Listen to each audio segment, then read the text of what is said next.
Hello, and welcome to another episode of LionWing Talks. I'm Bradley Hailstorm. I'm your host. I just also happen to be the founder and main dude over at LionWing. We publish Japanese tabletop games, anything from card games to board games, some other stuff coming up in the future. We'll talk about that at some point, maybe not today, but down the road. Going to be diversifying our catalog a little bit. In this show, we talk about all sorts of things. We'll talk about Japanese tabletop games, we'll talk about localization, and of course, we'll talk about LionWing stuff. Typically, I answer a bunch of questions that I get from either the chat or that I get in advance. People drop us questions throughout the week through social, through Discord, through the Kickstarter, and I use this time to answer those questions. And we'll be doing that today. Now, today, I do not have nearly as many questions as I've had in the past. So today's show will mostly be kind of an update show where we talk about where certain projects are. Now, we've got some news to share, some news about Gun and Gun, some stuff about Kratia, Wild Hunt Festival that we haven't shared yet. So we've got plenty of things to talk about. Let's jump right into it today. We've got a couple questions, and actually what's really funny is I basically got the same question twice within like a 24-hour time span. Hey, Sin. Hey, Sai. Thanks for joining us. I got the same question in like a 24-hour time span. One person dropped me the question in Discord, and then another person dropped me the question in the comment section on the Kickstarter when I posted the Gun and Gun update. And that is, any news on future projects? So both of these folks who sent this question, and I don't think they're the same person either, so maybe they're just in cahoots.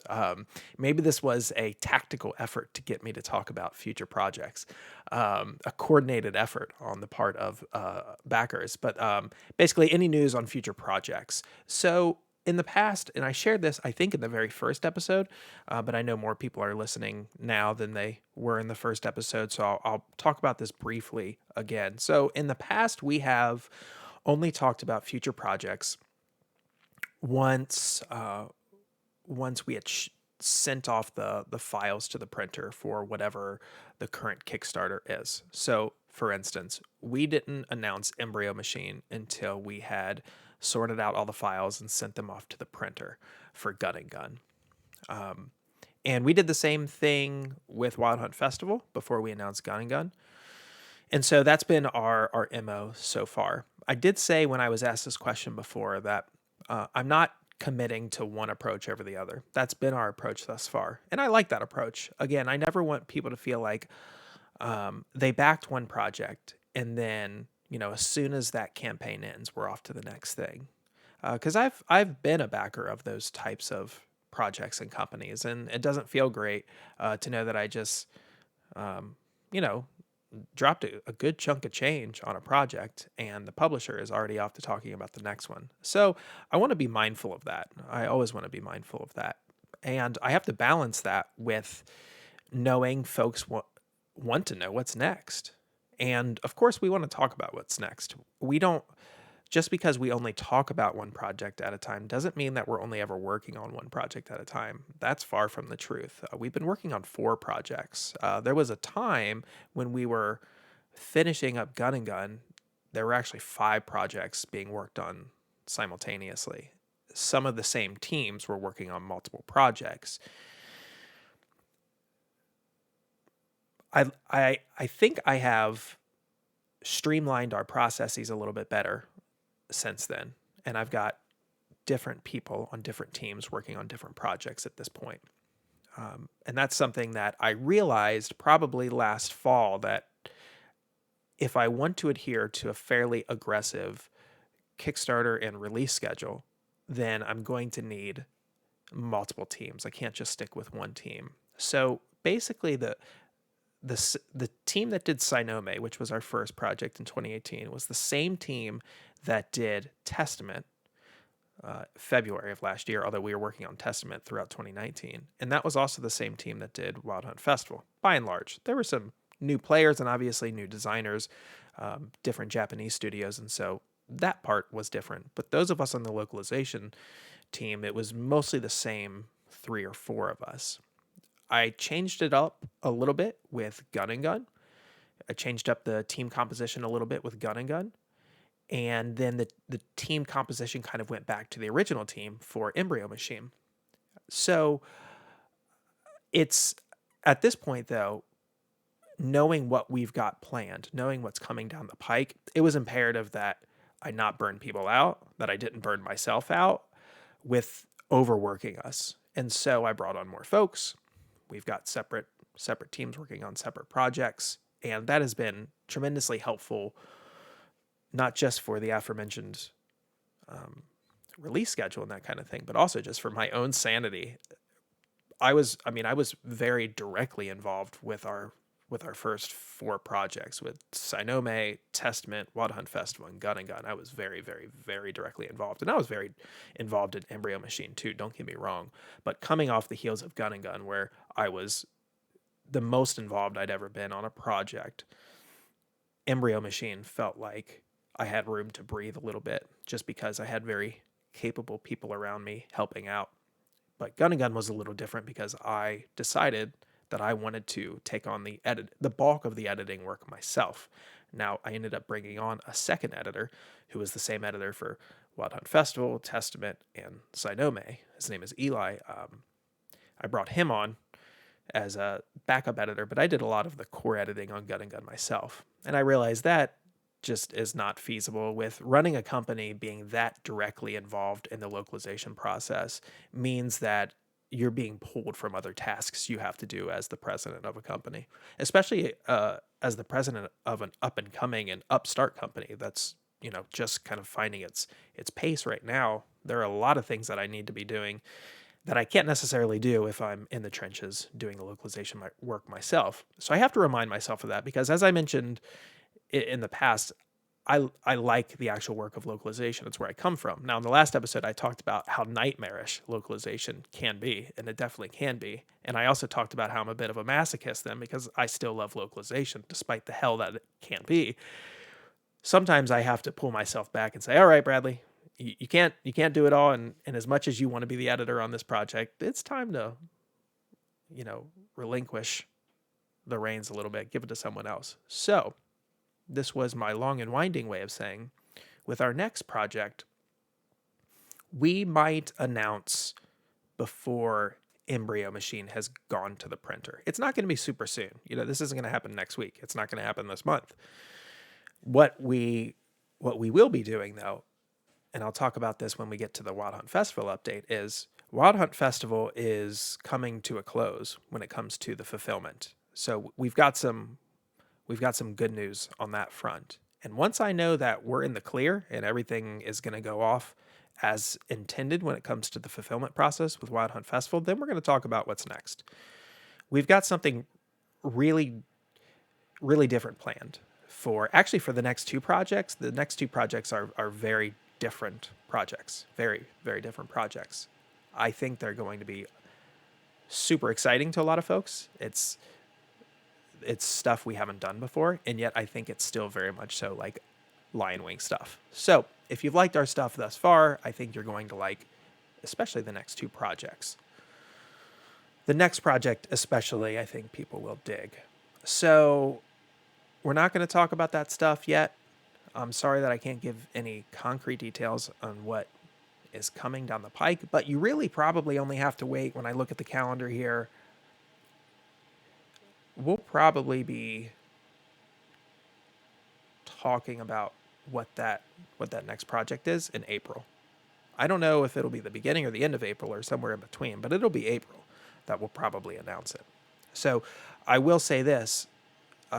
This stream should be called LionWing Teases. Yeah, I'm sorry. I don't necessarily mean to be heavy-handed with the teasers, but I also want to make sure that I'm not just overloading people with news about our stuff.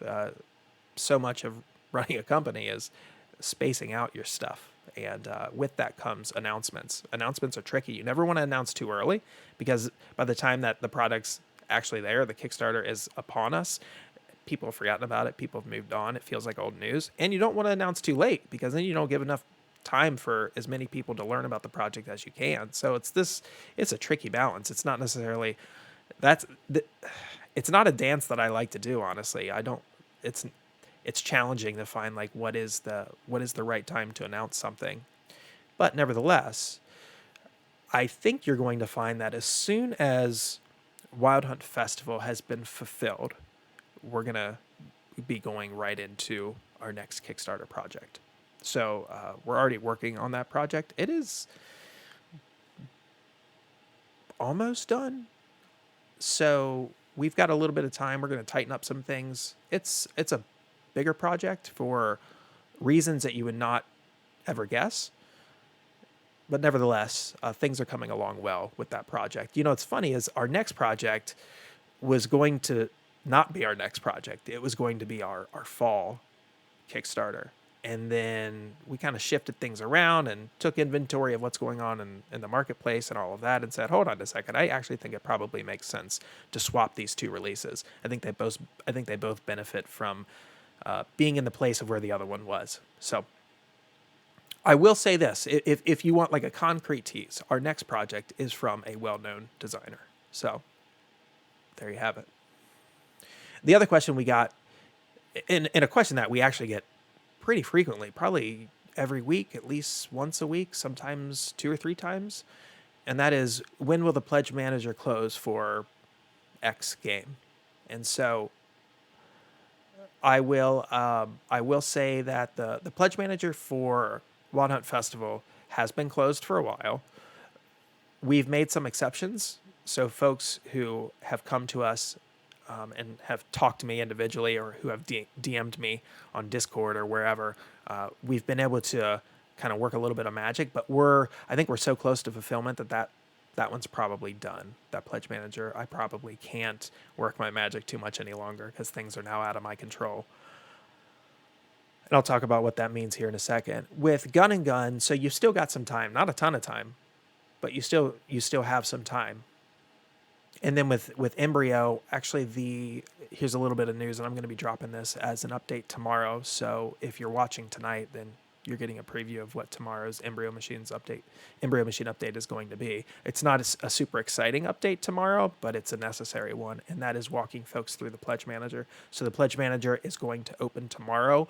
If not tomorrow, then Friday. Everything's been finalized. We just need to make sure that we're able to launch it as intended. But I cleared everything with Pledge Manager today. We've got it all set up. The late pledge campaign looks great, and so the pledge manager will likely open tomorrow. Okay, so let's talk about some project updates. Oh, first I should check the chat here. This next project was going to be our fall Kickstarter. Talk about a dramatic pause. Yeah, sorry. I was trying to formulate how I was going to say that. So, some updates.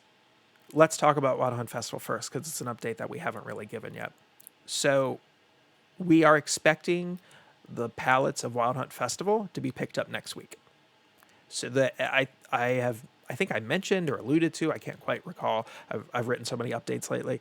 I think I mentioned in the last Wild Hunt Festival update that games were printed and we're just kind of like sitting, waiting for the freight shipper to pick them up, essentially for them to get on the cargo boat and to be whisked away to where they need to go. And so that's where we were at. And then I just got confirmation this morning, actually, that we are likely looking at, I'll pull up my calendar here, I think it was the 10th, when the pallets are going to be picked up, put on the boat, and then sent their way west. So, which is fantastic news.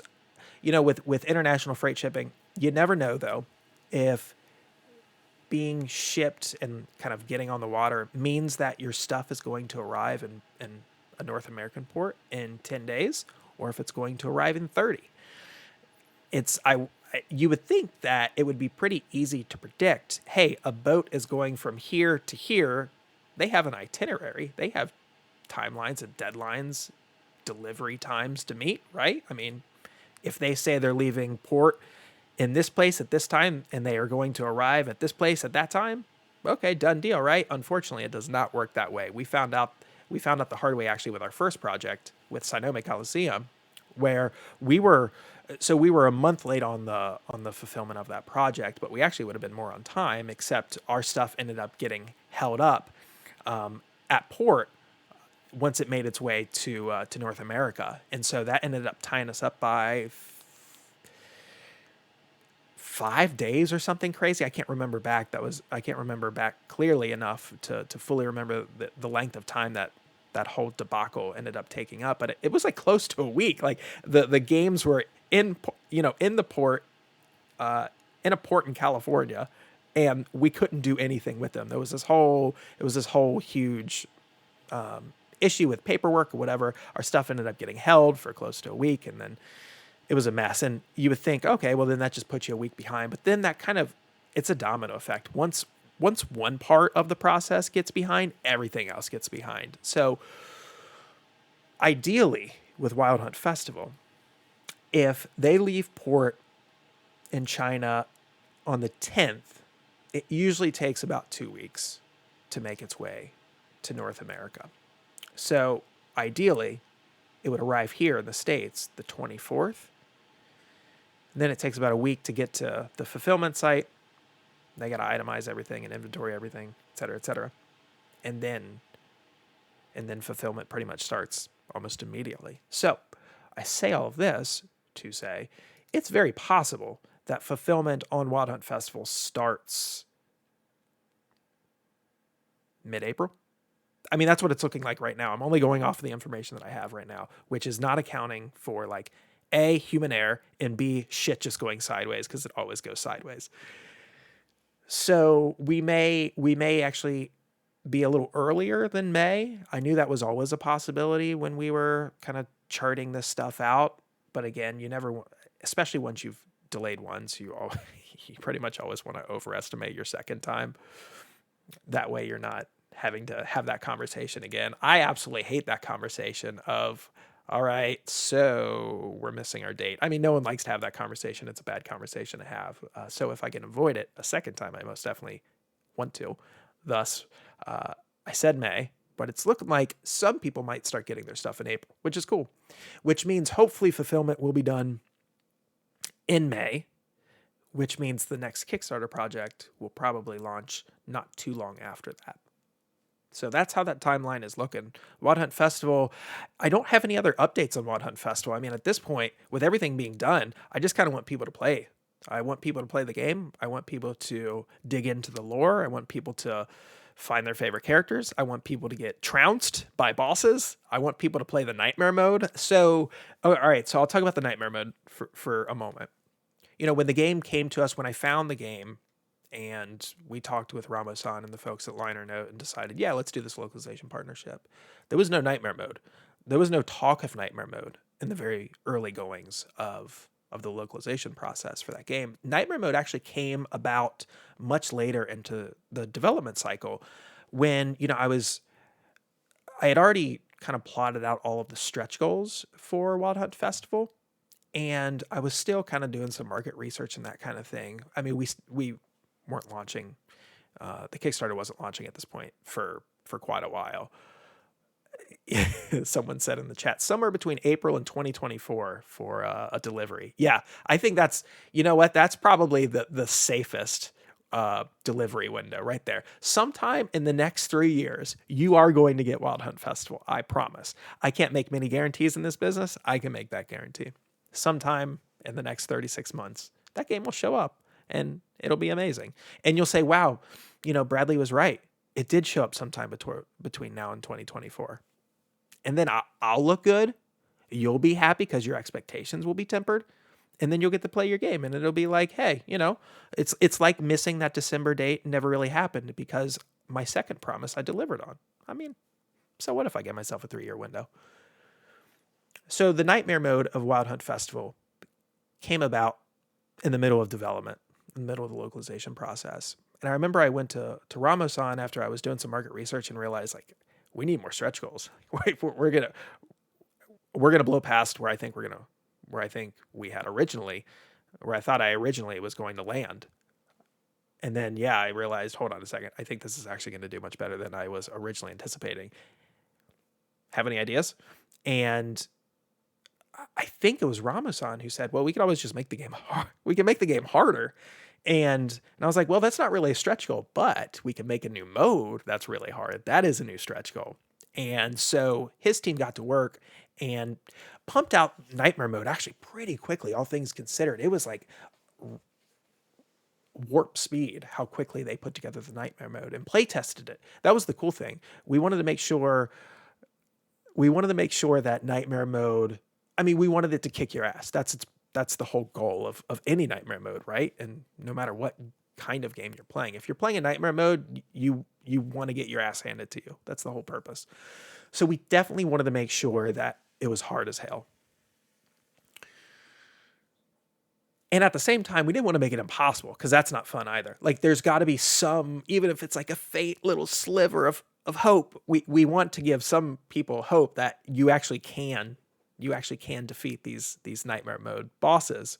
It's just going to take a really long time. So you would think then that would require extensive playtesting. But, the good part about launching or being in the middle of this localization process in the middle of a pandemic is everyone had a lot of time on their hands. And so I remember Ramazan sending like photos, frequent photos of their play sessions. And I remember thinking like, does this team never sleep? I'm getting these photos at all hours. They're just playing all the time. They're QAing the shit out of this nightmare mode. This is amazing. And so he sent it over to me. We translated it. We played it ourselves. And it was one of those things where I think I actually played it solo before I took it to my team and we all played it. But I think it was my second game solo. And I was like, I would, if I had to right now, I would feel comfortable shipping this nightmare mode. That's how balanced it felt. Just out of 2 games, it felt really good. And then of course I played more solo through nightmare mode, and then I brought it to my team. We played more. We gave some feedback, et cetera, et cetera. Nightmare mode was fine-tuned, and now it's done, obviously. So I'm really excited for people to play the game, and I'm excited for people to learn about the characters and the lore and all that stuff. I'm really stoked about nightmare mode, though. And I'm really stoked about the achievements that we added to the game, which was also a late game call. So the achievements actually were the last stretch goal that we decided on, and they happened while the campaign was live. I take no pride in admitting that, but I have said that LionWing Talks would be a show about transparency, and that's being transparent. We were in the middle of the campaign, and I'm not even talking like the first couple days. I'm talking like 10 days in. And it was, again, one of those situations where I was like, if I'm reading this correctly, I think we're going to blow past our stretch goals again. So this was like my second revision of the stretch goals of not anticipating the turnout for this game quite accurately. And so, yeah, we were like day 10, maybe it was day 11. Could have been like day 14, day 14. And I was like, Ramo, we got to do something. We've got to come up with something. And I had mentioned, we were going back and forth with ideas, and somehow Testament came up, and I mentioned the achievements, not even thinking about like, I'm going to say the achievements so that I can then like pitch the achievements idea to Ramo-san. I just said something about the achievements in passing, and Ramo-san was like, wait, hold, stop that. Why don't we just do that thing? Why don't we just do the achievements? And I was like, yeah, why don't we do the achievements? That's brilliant. And so the achievements were the last things we added to the game. Clearly, when we made that decision, we had no idea what the achievements were going to be. And we revealed the stretch goal. The achievements, I think, if I'm remembering correctly, I think the achievements were the very last stretch goal of the campaign. And we included it in like the last 24 hours or something, because we just like our last 48 hours of that campaign were crazy. We accelerated a crazy amount. So we announced the achievements, but we didn't know what the achievements were going to be at that point. I mean, we still needed to get in there and like play around and test out what some cool achievements could be and that kind of thing. And so the achievements came a little later on, but that is the truth behind Kickstarters. No matter how well put together your Kickstarter and your company appears while your Kickstarter is live, it is chaos behind the scenes from minute one until the last minute. It is a fluid work in progress, which is in some ways it's the way it should be, because you want to listen to backers, you want to get feedback, you want to see and you want to hear about what's working and what's not working with folks, what like is really exciting for folks and what's not as exciting. Sometimes you go into a Kickstarter, I go into a Kickstarter and I'm like, oh yeah, people are going to be super jazzed about this and they are not going to give a shit about this. And then like Murphy's Law happens and it's like the exact opposite. And you're like, oh, okay. So actually people did care about that thing that I thought they definitely would not care about. And they totally don't care about the thing that I assumed they would care about. And so you have to be able to adapt on the fly. And that was certainly the case with Wild Hunt Festival with the achievements. The rest of that campaign was, I mean, we were adjusting, but we pretty much stuck to our game plan throughout that campaign, but not with that achievements thing. Very, very last minute. I'm excited though about the achievements. See what they can do and how hard they are. Okay, so that's our Wild Hunt Festival update. Gun and Gun update. Just a recap from last night's update. So we're waiting on both digital proofs and physical proofs.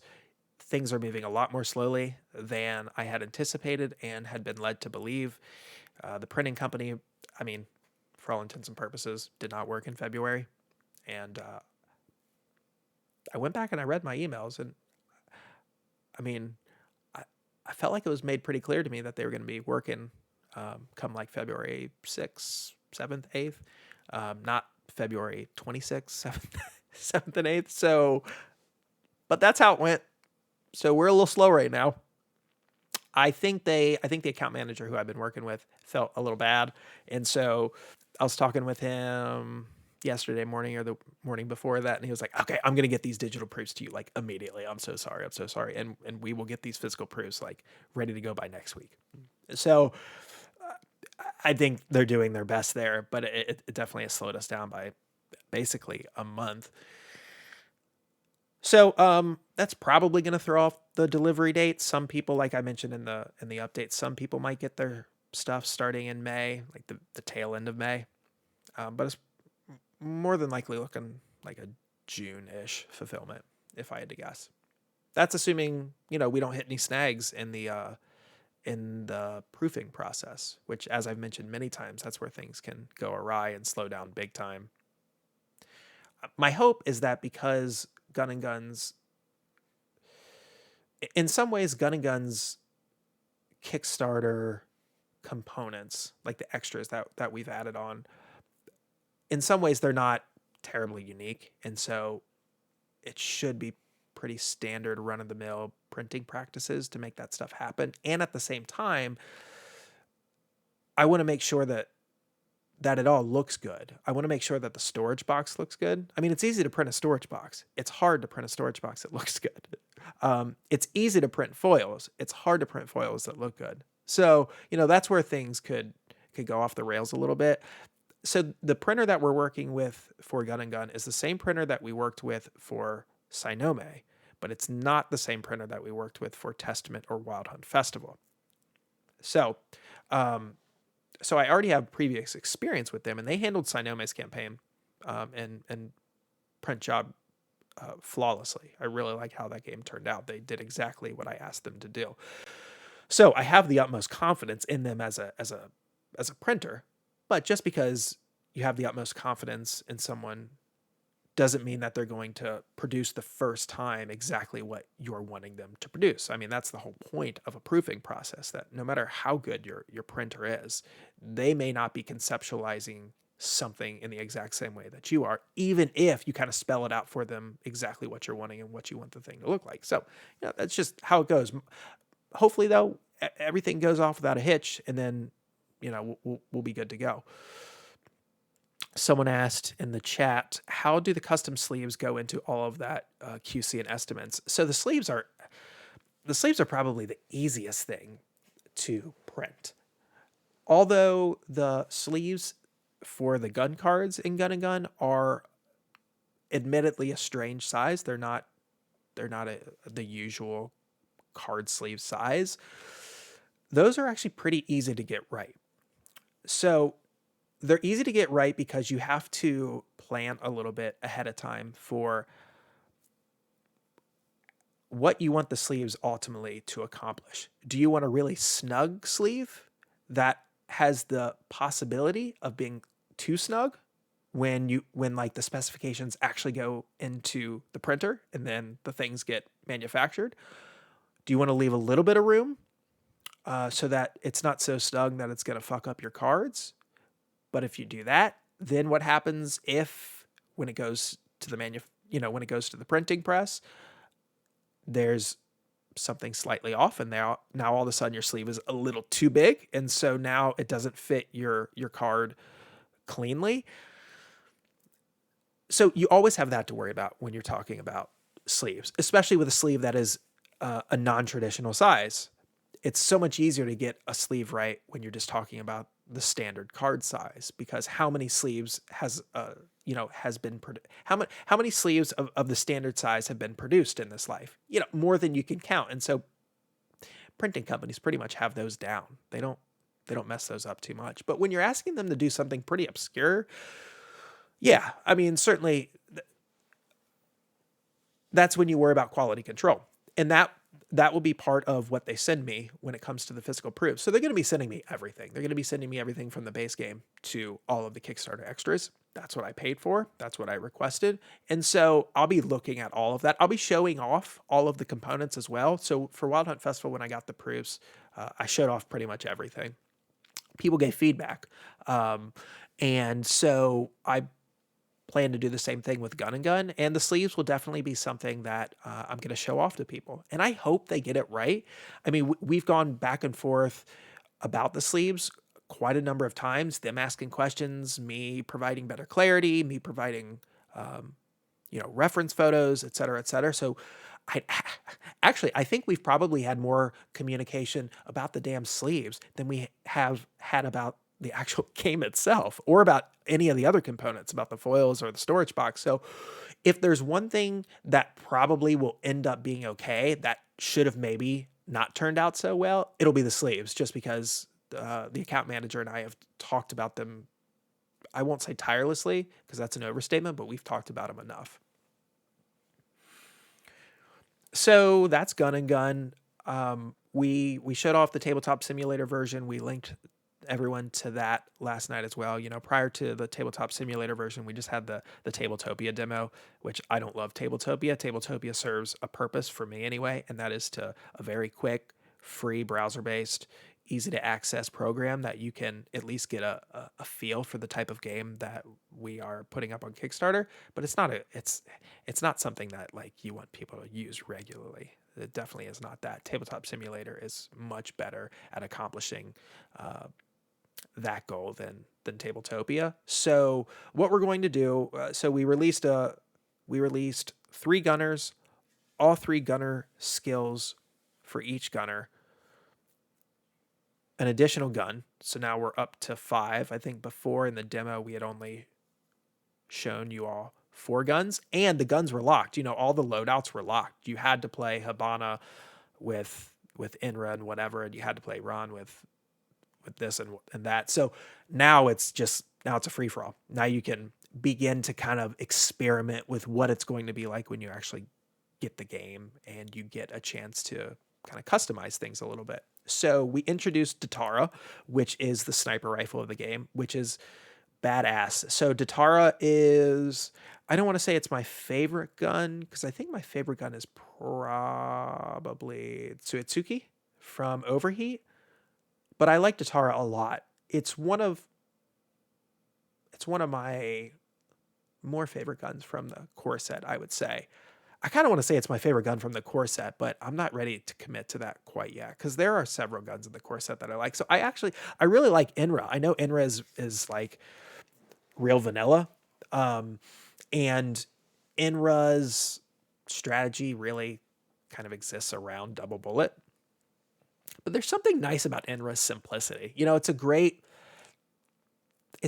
side gun. It's a great complementary gun to some of the more strategy heavy, more challenging to play guns that are out there, especially once you get into Overheat. but I do like Inra. It also reminds me of Psychopaths, and I love Psychopaths. So just for aesthetic reasons, I like Inra a lot. But Datar is really cool. There's a lot of locking players down with Tataro, which I love. When I play Magic, I mostly play blue decks, and that's all that blue's designed around. And so Tataro feels a lot like that. You're preventing folks from being able to do things, and I love that. I love, like, some people are really into aggressive or offensive styles of play. Some people are really into mitigating damage and reflecting damage and that kind of thing. For me, I like making sure you can't do the shit you want to do. That there's something supremely satisfying about totally derailing someone's plans. And I think Tataro accomplishes that very thing. In fact, someone asked about this in the chat. They were looking through the cards in the Tabletop Simulator version, and they pointed out Poison Shot, which is one of the cards that's in Tataro's deck, which basically doesn't allow someone to draw from one of their decks, but you can really screw someone over with that, especially if they don't have a second deck because they've gone through all their cards in their second deck. So you can lock someone out from being able to play anything for a single turn, which is just rad. That's the kind of stuff that I love. Someone in the chat said Enra brings out the broken out of the other guns. It can, and yet I think Enra is easily countered. So it can totally wreak havoc, which is why it can wreak havoc when played in conjunction with another gun, with the right gunner, with the right skill chosen for that gunner, in the right player's hands. So all those things have to align, obviously, because you can have a bad player who has Enra as one of their guns, and they're not going to be able to play that gun well. So there's definitely skill involved. You've got to have the right person there. So while Enra is a great complementary gun and can really highlight other guns' abilities, I would also say Enra is pretty easy to predict. Enra may not be easy to necessarily mitigate, but you can always predict what's going to happen with an Enra deck. You just can. I mean, there are like 10 double bullet cards in that deck. So you kind of know what's going to happen when someone's playing Enra, which means you can counter pretty well, especially if you have chosen a gunner or a set of guns or even just one gun that is a good foil for Enra. So to be honest, when someone plays Enra against me, it's kind of like a sigh of relief because I know mostly what's going to happen. And before the game even starts, if I know kind of what's going to happen, I can tailor my strategy to be able to, deal with the chaos that Enra can wreak on a game, especially if you're not ready for it. So I know some people have mentioned like, well, Enra in conjunction with this gun or that gun, with this gunner can really break the game. I haven't really seen that. I haven't, and I can't tell you how many hours I've played gun and gun. Certainly, there have been times when someone's fielded Enra with another gun and the right gunner, and perhaps I've had the wrong gunner and the wrong guns, and they have steamrolled me. But for the most part, when I've seen Enra on the field, I'm like, okay, I kind of know I think I know what I'm going to do with that. And to me, that is the best feeling in the world when I'm playing a card game, when I feel in control of what I'm going to be doing, especially when it comes to reactionary moves. Because Enra is so predictable, it's very easy to plot what your reactionary moves are going to be, especially if you're playing a deck that sort of has the Enra effect where you've got one particular card, you've got many, many copies of it, and you know that card can in some way skirt around some of what Enra does. Then it's like, then I feel very much so in control of what I'm doing, and I like that feeling. So don't be afraid of Enra. Don't be afraid of it. But I do like playing Enra. It is a fun gun to play, especially if you're playing a bunch of newbies, or if you're a new player yourself. Enra can be a really empowering gun, especially if you know what to pair it with. I mean, honestly, you really just need to play like the pre-built setup game, because all of those guns have been chosen for that particular interplay in that setup example. But INRA, I think, can be a really empowering gun for new players because it's easy to play. You get double bullet like 1,000 times in a match, and so you can put up big numbers. It's a very simple gun to wrap your head around. Now, once you get into higher levels of play, INRA shows itself to not be as simple as it originally appears. But your first like couple games, INRA feels great to play, especially because some of Gun and Gun's mechanics and just its overall approach can be a little like, oh, that's weird. Things are a little just ever so slightly off kilter about Gun and Gun, which is what I love about it. Because it kind of presents itself in a different way, which makes it feel like a different game, which I love, even though there have been plenty of games that have done the dual deck thing.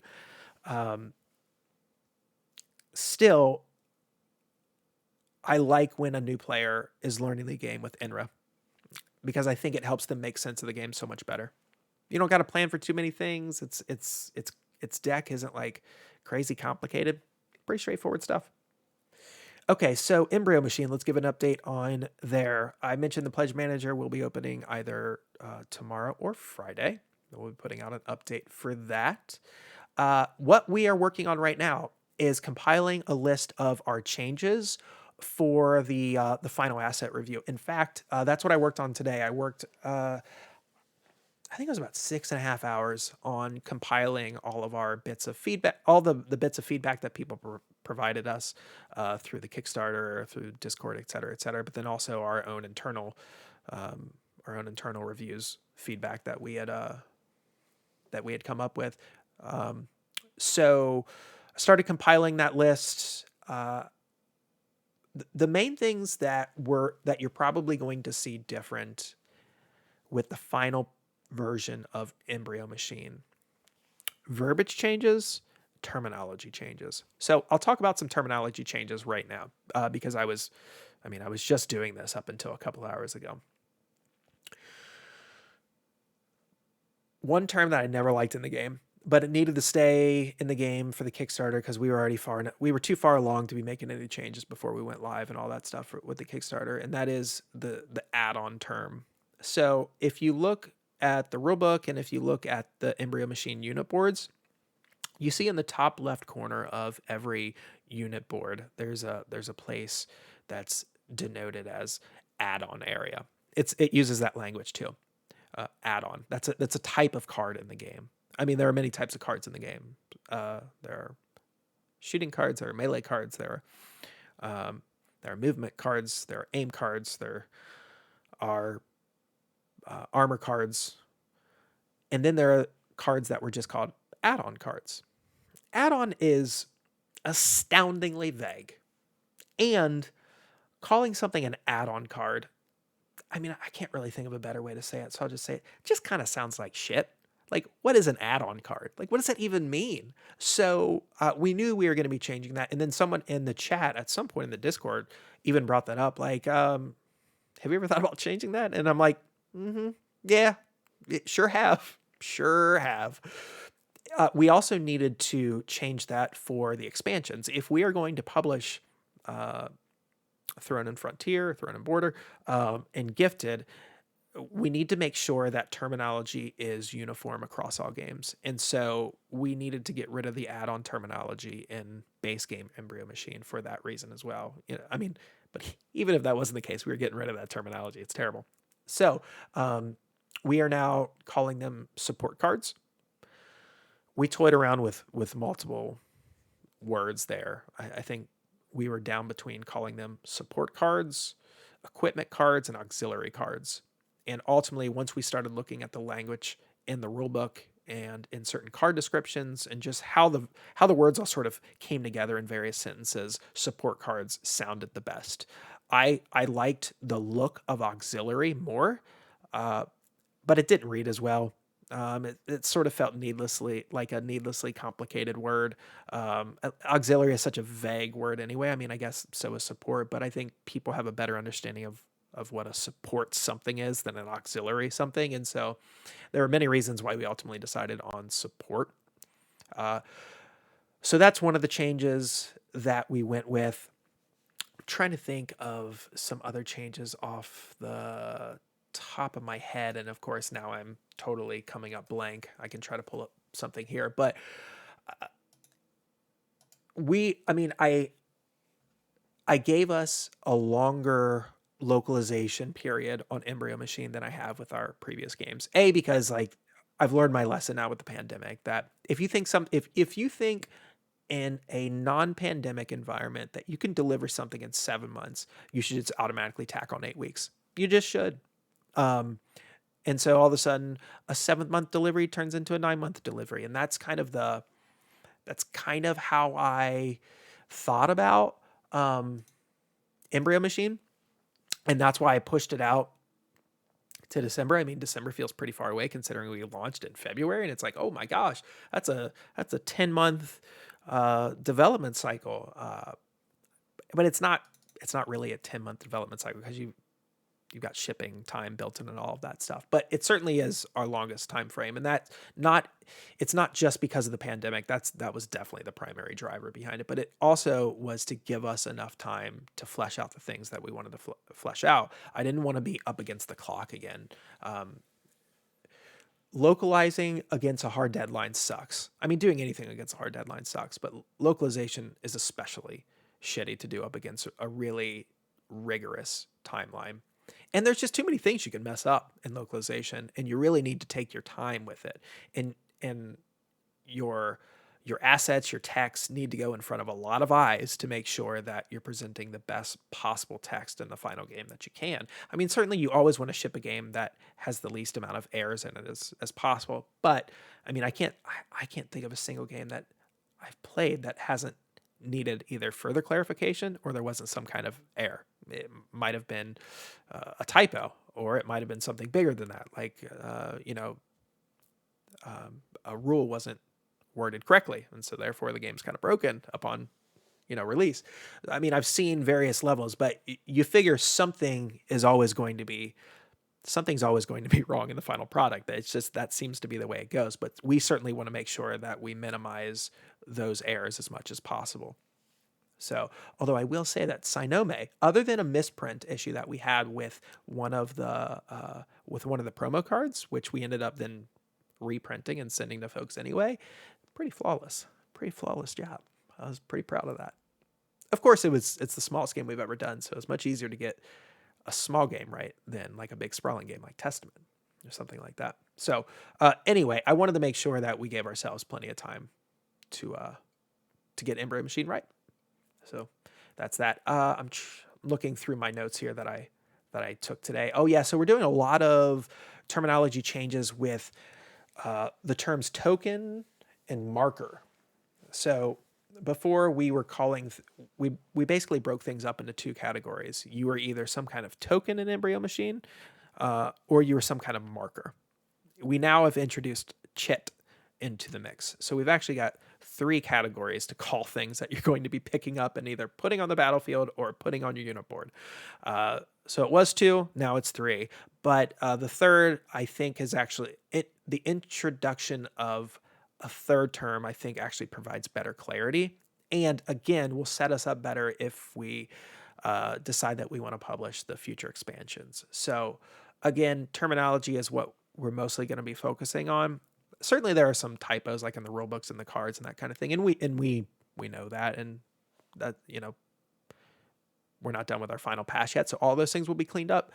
I've been more concerned with making sure that we're getting the terminology right, because we'll find the typos eventually, in the review process. We'll find those things, but the terminology stuff you want to get to as early as possible, because you never know that if you go through, like for instance, I was looking through the terminology for combat cards, which I now have decided we're going to call melee cards.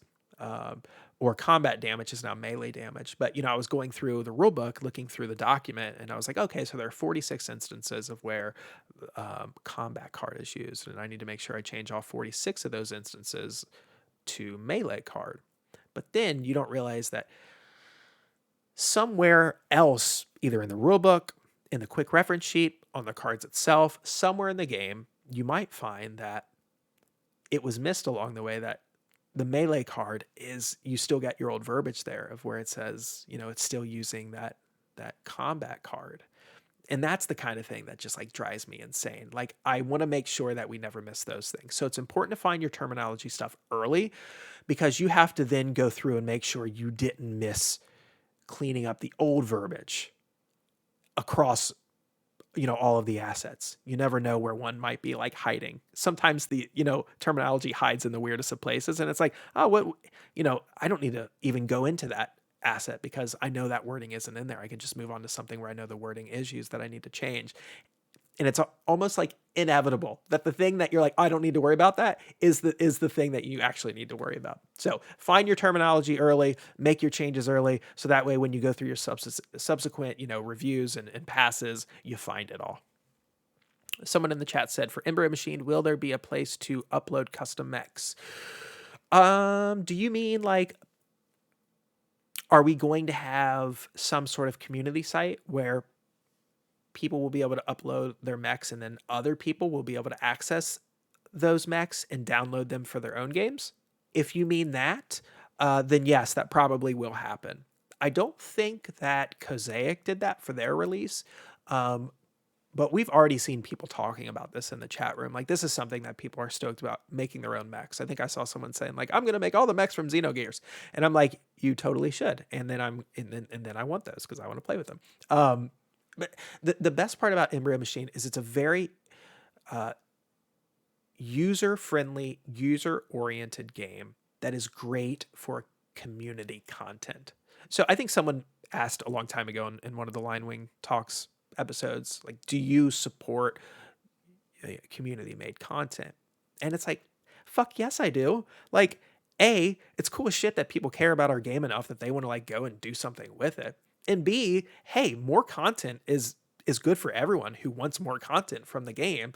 And C, if people are making content for your game, they're engaged with your product. And if you look at it just from a business perspective, like, that's a good thing, right?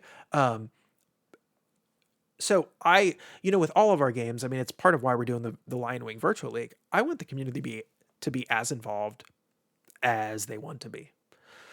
I mean, that's something that I'm really promoting. It's something that I care about. I've been involved on the customer side in communities for games, and those experiences have been really rewarding. Some of those things have, left like lasting memories on me, and that stuff's important in life. So it's like, if we can create an environment that does that for people, hell yeah, that's what we're going to do. And if one of the ways to do that is allowing folks to upload their custom mechs and for other people to then download those things, you can bet your bottom dollar that that's exactly what we're doing. Because it's the kind of thing that I would want. It's the kind of thing that I love. And it's the thing that I know people want because people have already expressed it. So that is what we're going to do. We are going to be running a contest. This should come as no surprise to folks who were a part of the Wild Hunt Festival Kickstarter campaign. We did a contest there where we invited people to create any kind of, content that you want, submit it. We're going to choose the best, and then we're going to include it somewhere in the game. And so we're going to be doing something like that with Embryo Machine as well. I haven't decided yet if it's going to be something like submit your custom mech, and then whichever one we choose, we're going to feature in blah, blah, blah. Or if it's going to be like, create your own map. Let's have a map contest. Whoever can make the best map, you never know, might show up in the next game, might show up as a downloadable file, whatever. It might show up in DLC. I mean, I'm a big proponent of DLC, even in the tabletop scene. I know DLC is not as exciting as having something physical that you get in an official capacity from the company publishing the game, but it's still something. And you never know what might show up later on down the road with subsequent releases and reprints that was originally DLC and is now getting a physical print version of that DLC. So I'm a huge fan of DLC. I think some people look down on it. In fact, I think a lot of people look down on it in this industry, and they're like, that doesn't have a place in our industry. And I'm like, yeah, it does. It does.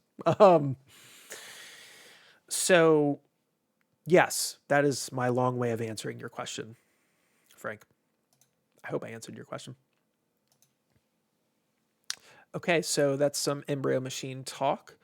And lastly, some Virtual League stuff. So I mentioned this in the update posted yesterday for Gun and Gun.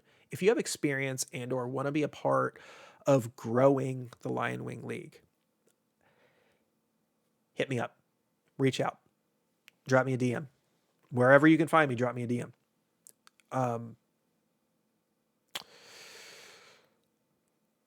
I want the virtual league to be special. I want it to be worthwhile.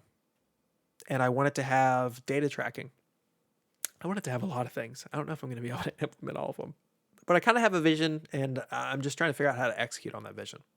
Nevertheless, if you have experience with any kinds of leagues, in any capacity, at any point in your life, and you want to be involved, reach out. Even if you don't have experience, but you still want to be involved, reach out. Because I think we could probably put together a community team for the leagues. So, I also wanted to say that even once we're back doing in-person events, and I have no idea when that's going to be. I don't know if that's going to be the end of this year. That seems unrealistic to think it'll be the end of this year. I mean, maybe it will be. I mean, I don't know what's going to happen with all these COVID variants. You know, that could really fuck stuff up. But let's say events return at the end of the year or next year. We're still going to run the virtual league. I think it's important. I mean, we can't be at every convention across the globe. That's ridiculous. We can't be at every convention across the U.S. Or North America. That's not possible. And so we and neither can all of you, obviously. So and maybe your local game shop doesn't give a shit about LionWing products. I mean, hopefully they do, but maybe they don't. And so you've got no one to play with. We want you to have a place to play. And so the virtual league is here to stay. It's not like oh yeah, we're just doing this to get through the pandemic. It was created because of the pandemic, but it's going to stay with or without the pandemic, because I do think it's important. I do think over time we will also learn what works and what doesn't work with the league. And so part of this league will be a little experimental, and that's okay.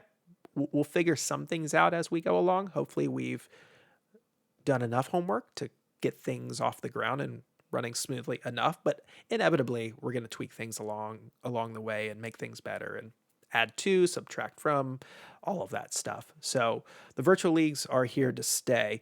I do want to say that once in-person events do return, we are going to be running tournaments for our games at the conventions that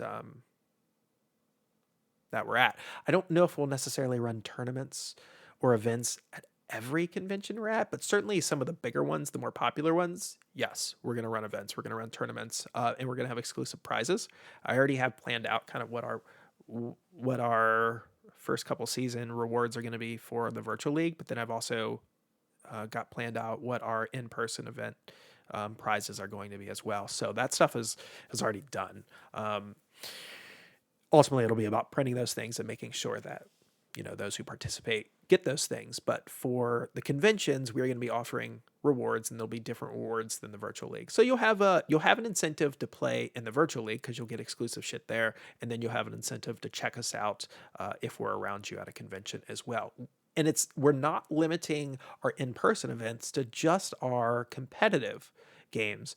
We are going to be extending that out to our co-op games as well.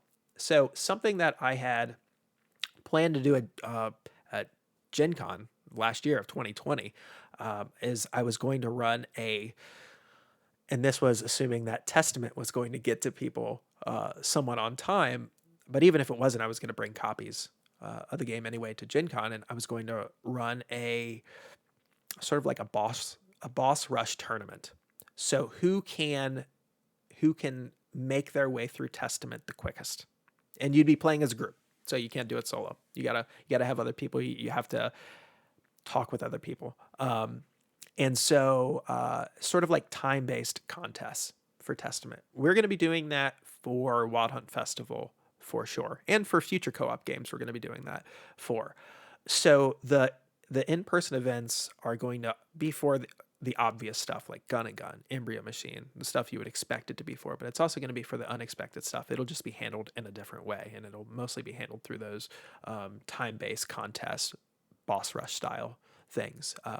That is that idea is near and dear to my heart because it was kind of the first thing that I ever really like created for what was planned to be uh, an in-person contest for Testament. Um, so I'm really committed to getting back to that. I don't know. I don't know what our. I don't know what our post-launch support of Testament is going to be. I mean, Testament is it's a joint publishing effort between ourselves and Japanime, and Japanime is handling, all the distribution and all of that stuff. That was part of the deal that we struck, and we were just the localization studio behind that. But I will say this: I want to do more with Testament in the future. I don't know what that's going to look like. I don't know if that's going to look like a Testament expansion, like a full blown expansion. I don't know if it's going to look like a mini expansion or like a supplement where it wouldn't be full blown, so you wouldn't get 6 bosses and 4 new characters and 80 new mob cards and 40 plus new skill cards, etc., etc. It might look more like you get 4 bosses and you get 2 to 4 new characters and you get 20 new monsters, and you can play it standalone, but it probably makes more sense to sort of combine with base Testament. I don't know what that's going to look like yet. Um, I just want to say that I want to return to Testament at some point.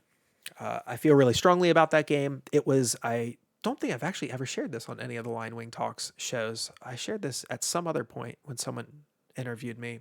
Testament was the reason, I won't say it's the reason, but it was one of the reasons why LionWing was formed. I remember it was like the fall of 2017, and I remember seeing Testament on the Game Market website and saying, and I had already been dabbling with the idea of I want to do LionWing stuff and I want to localize tabletop games. But it was one of those moments where I was like, that's the game. I'm going to localize that game. I'm going to publish that game. That is like my pie in the sky. That's my goal. That's what I'm headed toward. And then, you fast forward about 2 years and, I had inked a deal with Manifest Destiny and Kuro, and, we're localizing Testament. So Testament and I go back. We go back a ways. And I don't want Testament to be a one and done release. Just like I don't want Wild Hunt Festival to be a one and done release, and I don't want Gun and Gun to be a one and done release. I don't want Embryo Machine to be a one and done release. I really believe in, supporting your products for as long as you can and providing, ample content, new content. I mean, especially if you've got some cool ass games, and I think we've got some games that fit that description. So anyway, that was a tangent off of the League stuff. Someone asked in the chat, I would always be down to help in any way possible, but I do like the experience in running things like leagues. Yeah. So like I said, reach out to me anyway. Certainly it's nice to have folks who have experience in that regard, but sometimes the best folks to have on a team like that are the ones who are passionate about the mission and are passionate about the game and are passionate about community and believe in what community can do, and really believe in the idea of what a community is. So I don't care if you don't have experience. Hit me up, Sin. Seriously, drop me a DM in the Discord. We'll talk. So I think that's about it for today's episode. I appreciate everyone jumping into the chat. I know we didn't have as many questions tonight, but we still had plenty to cover.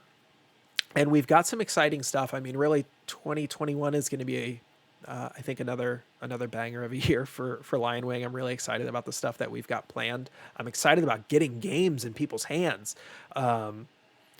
It's wild to think that should everything go accordingly with Embryo Machine, people will have played by year's end 4 LionWing games, and they'll have gotten 4 LionWing games all within the same year. It's pretty awesome. That's pretty awesome. I mean, it's not how I planned it. That's not what I had envisioned. I envisioned a more staggered release schedule, but hey, I'll take it. I'm excited. I'm excited for people to get into those games and to just talk about them. And you never know where things are going to go. You never know what might come from, really positive feedback about certain games and what have you. The Summer of LionWing. Yeah, I mean, it's I mentioned that a couple episodes ago. It really is going to be like the Summer of LionWing, because you are going to get Testament, Wild Hunt Festival, and Gun all within a month or two or three. I mean, I don't know what's going on with Testament in that regard, so I can't speak to that. But I think it's all going to be hitting right around the same time. And then just as soon as you're burnt out on all of those games, you'll have Embryo Machine hitting you there. And I will say that our next project, this it's going to sound like an aggressive timeline, but it's not. Just how things are and how developments worked out and everything. Our next project will also be delivered in 2021. There's a possibility that the project after that, because of the kind of project that it is, and it'll make way more sense when you find out what it is, there's a possibility that that also will be delivered in 2021. So you actually may go from 4 LionWing games in 2021 to 6. It's again, not how I planned it, but it's the way that it's looking like it's going to happen. So hopefully you're ready for some anime games. I know I am. So that's going to do it for today, folks. I appreciate you spending the last hour and some change with me. We'll do it again next week, same time, Twitch, 9 p.m. Eastern Standard Time. Hit us up on social if you get a chance. Give us a like or follow us, whatever the case may be. You can find us across the board. That's at Instagram, Facebook, and Twitter at LWing Publishing. You can also drop into our Discord. We have our Discord links on most of our Kickstarter campaign pages, usually at the bottom, but you can also just go to lionwingpublishing.com, hit that community tab at the top. You'll find a link right there to be taken to the Discord, and boom, there you are. Or you can just check out our latest Gun and Gun update, which at the end of that update is also a link to our Discord. So thanks everyone for tuning in, and we will see you again next week. Bye now.